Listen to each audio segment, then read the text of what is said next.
हनुमान बेनीवाल जी हैं, बोलेंगे।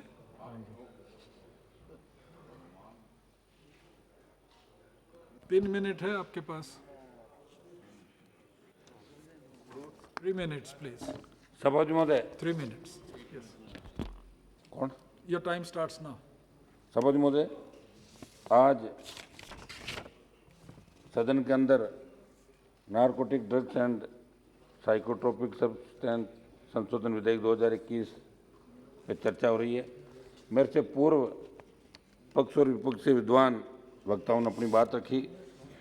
सभापति महोदय, दुर्भाग्य इस बात का है कि आज नशे की प्रवृत्ति नौजवानों के अंदर, विद्यार्थियों के अंदर इस कदर पनप रही है कि सबसे ज़्यादा अपराध नशा करने के बाद, चाहे वो 16 साल की उम्र का लड़का हो, चाहे 15 साल की उम्र का हो, 17 साल की।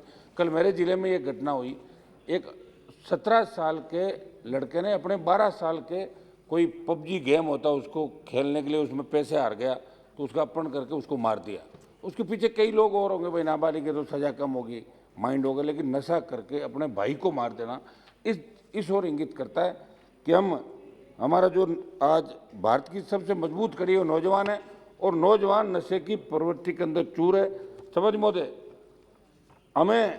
मैं तो अध्यक्ष जी से ये आग्रह करना चाहूँगा कि जिस तरह जलवायु परिवर्तन पे आपने 3 दिन डिबेट रखी, इसी तरह नशे की प्रवृत्ति से छुटकारा कैसे मिले, ये एनडीपीएस एक्ट बनाए, इनकी धाराओं में संशोधन कैसे हो, कैसे किसानों का जो अफीम के पट्टे जिनको मिलते हैं कैसे किसानों को भला हो, और कैसे नौजवानों को एक सही दिशा के अंदर नशा मुक्ति के अंदर किस तरह खोले जाए, इस मामले में विस्तृत चर्चा इस सदन के माध्यम से होनी चाहिए ताकि पूरा देश देखे कि केंद्र की सरकार और लोकसभा अध्यक्ष जी जो चिंतित थे पर्यावरण को लेके, हम सब कॉलेज विश्वविद्यालय की राजनीति चाहते हैं। सदन के अंदर भी बहुत से ऐसे माननीय सांसद हैं जो कॉलेज विश्वविद्यालय की राजनीति से विधानसभा और लोकसभा तक का सफर तय किया।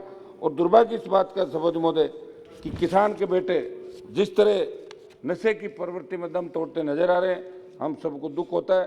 सभापति महोदय, एक मैं उदाहरण दूंगा आपको कि किसान यदि किसी एनडीपीएस के मामले में झूठा पकड़ा जाता है तो उसकी सुनवाई बहुत मुश्किल होती है।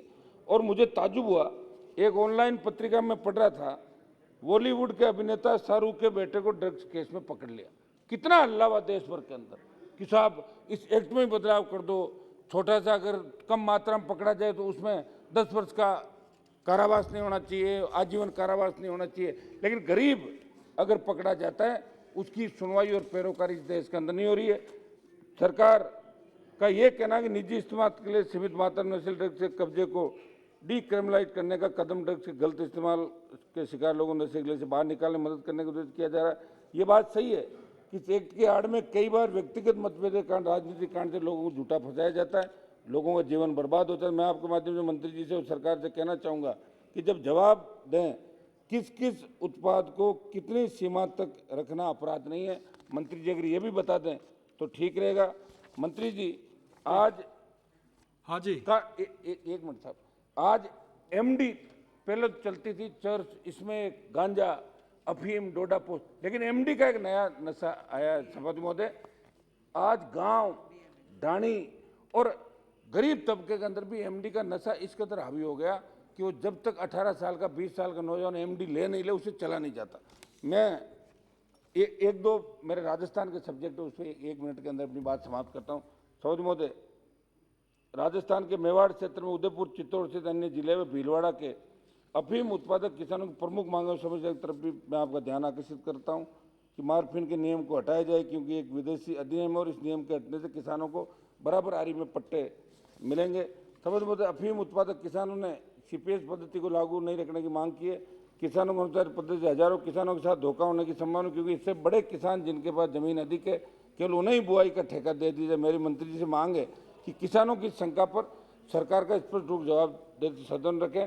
वर्ष 1998 से लेकर अभी तक के वर्षों में प्राकृतिक प्रकोप, अनावृष्टि, अतिवृष्टि, आंधी तूफान, फसल में रोग लगने, सिंचाई हेतु बिजली समय में नहीं मिलना आदि सभी कारणों के चलते बीच बीच में कई वर्षों के रुके हुए पट्टे या कटे हुए पट्टे सरकार हर हाल में जारी करें।